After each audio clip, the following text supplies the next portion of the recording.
First, though, we want to start with the top story of the evening. Thanks for joining us for your 5 News at 10. I'm Darren Bobb. A UPS plane with 3 crew members crashed in a fireball near the Louisville, Kentucky airport this afternoon just after takeoff.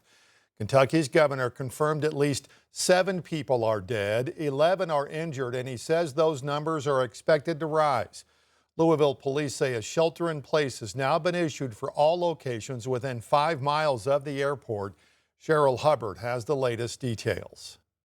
Towering flames and black smoke near Louisville, Kentucky's Muhammad Ali International Airport when a UPS plane crashed just after takeoff. According to a statement from the Federal Aviation Administration, Flight 2976 went down just after 5 p.m. local time and was headed to Honolulu. Videos from the scene show a massive plume of black smoke rising not far from the tarmac. Another video shows flames in an auto recycling yard and semi-truck lot in an industrial area nearby. One witness says he saw debris flying from the sky. Little debris and stuff, like little white pieces of part of the plane. But yeah, there's definitely debris all through here. 3 crew members were on the plane, according to a statement from UPS. By late evening, Louisville Mayor Craig Greenberg said, quote, "We have every emergency agency responding to the scene. There are multiple injuries and the fire is still burning." Anybody who has seen the images and the video know how violent this crash is. And there are a lot of families that are going to be waiting and wondering for a period of time. The plane involved in the crash, an MD-11, was carrying 280,000 gallons of fuel, according to Louisville's mayor. Oh man, I'm just hoping everybody made it out of it. I'm Cheryl Hubbard reporting. All flights in and out of the airport were temporarily suspended as emergency crews responded to that crash. Louisville Muhammad Ali International Airport is the worldwide hub for UPS. The company's world port is more than 5 million square feet, where more than 12,000 UPS employees process more than 2 million packages a day. The FAA and the NTSB are now investigating.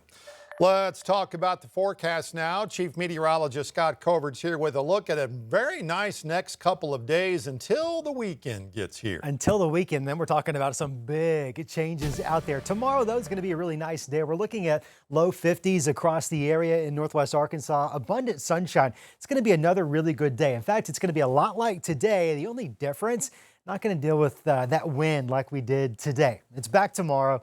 Excuse me, it's back Thursday, but at least tomorrow is going to feel really good out there. Lots of sunshine area-wide. When it comes to those afternoon high temperatures, expect to be in the low 70s northwest Arkansas, probably some mid-70s in the River Valley. We'll hold on to some really nice warm weather through the end of the week, but by this weekend, specifically Saturday, we're tracking a very strong cold front that's going to take our temperatures sharply much lower. In fact, I'll just tease you with this. There's going to be a day next week where we're going to wake up to wind chill values area-wide in the teens, in the 20s. The good news is it doesn't last very long. We'll walk you through that and any potential rain that it could or might not bring coming up right here in your 10-day forecast, in just a few minutes.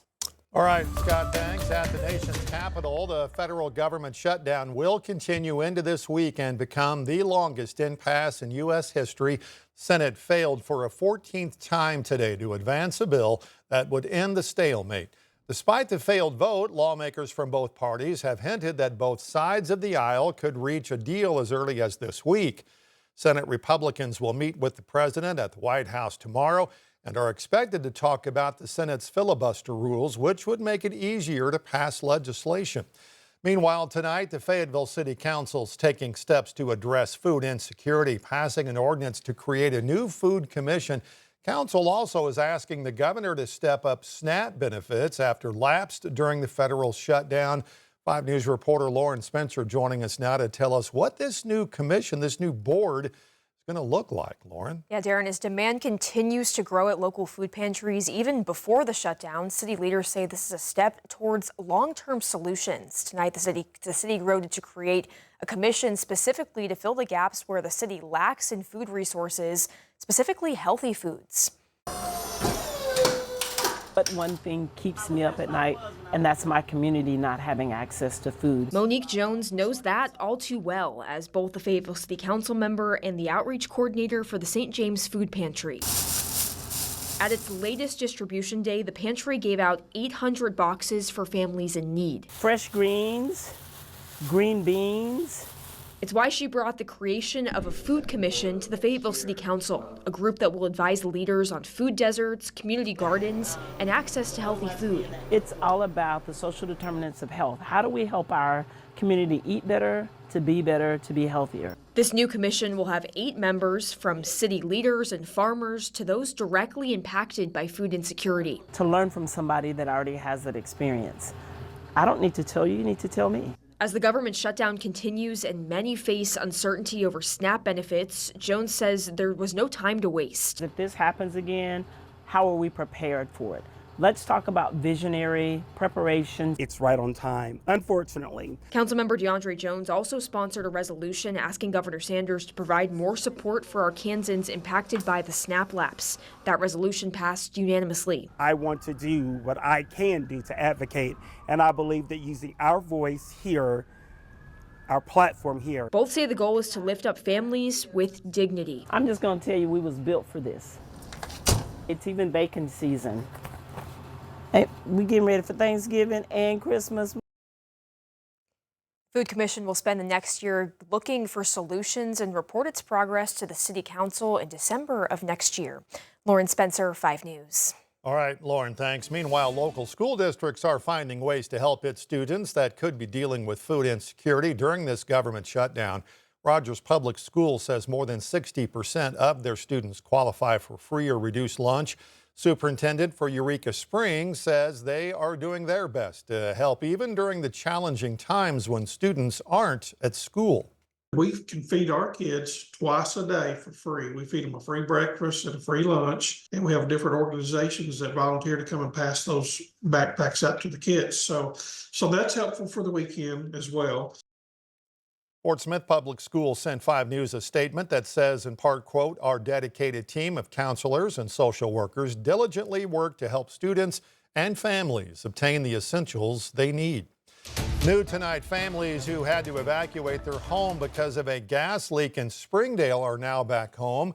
Springdale Fire Department says a utility crew hit a high-pressure gas line near West Johnson Avenue and Harris Street this afternoon. Crews shut down nearby neighborhood roads and asked some people to evacuate their homes. The gas company was able to repair the gas line and allow everybody back into their home. Oklahoma State troopers and ICE agents made 70 immigration arrests during a 15-hour operation along I-40 as part of Operation Guardian. Troopers made contact with more than 500 people. 34 of the 7 immigration-related arrests were driving big rigs. This operation similar to one troopers did back in September in the western part of the state. 2 of 10 Fort Smith city directors approved spending nearly $77 million in sewer improvement projects over the next several months. Of course, it's all part of that multi-million-dollar consent decree. Voters in May approved issuing $350 million in revenue bonds for the improvement work. This round of funding comes from an offering of bonds worth $100 million that was approved by the Board of Directors in July. It is already one of the most popular tourist attractions in this region, and it's only gotten better. The Arkansas Parks Department today officially opened a new and improved trail system at Queen Wilhelmina State Park. Located about 13 miles from Mena, Queen Wilhelmina stands out as one of the state's most scenic mountain getaways. Hundreds of thousands of bikers and hikers have walked and rode the trail system there over the years. Shay Lewis is the Department of Parks Secretary and says this is a major improvement.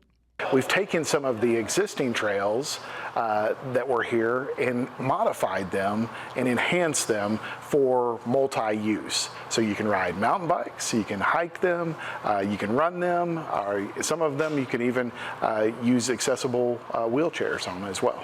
The Arkansas Parks and Recreation Foundation played a big role in helping fund these improvements. Mitchell Allen with the foundation says the timing of the project was perfect.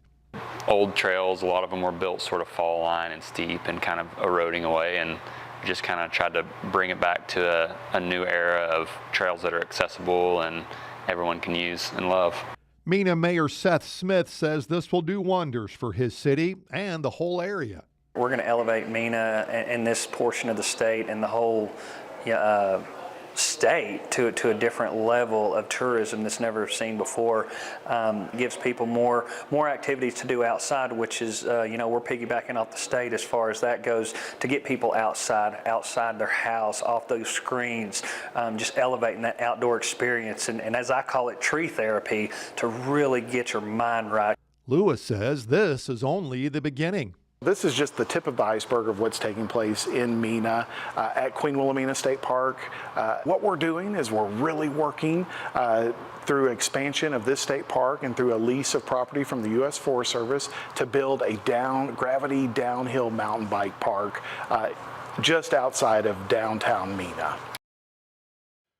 Work on this expansion and improvement project began 5 years ago. Starting tomorrow, the city of Fayetteville will start managing 2 privately owned bakery building parking lots on Dixon Street. It'll add 49 parking spots in the heart of downtown on Dixon.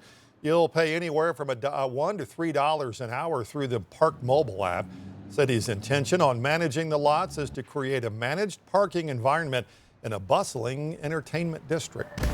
Coming up, voters in a number of states turned out to cast ballots for mayoral and governor races, along with some issues as well on Election Day. We'll have the results from the major ones across the country.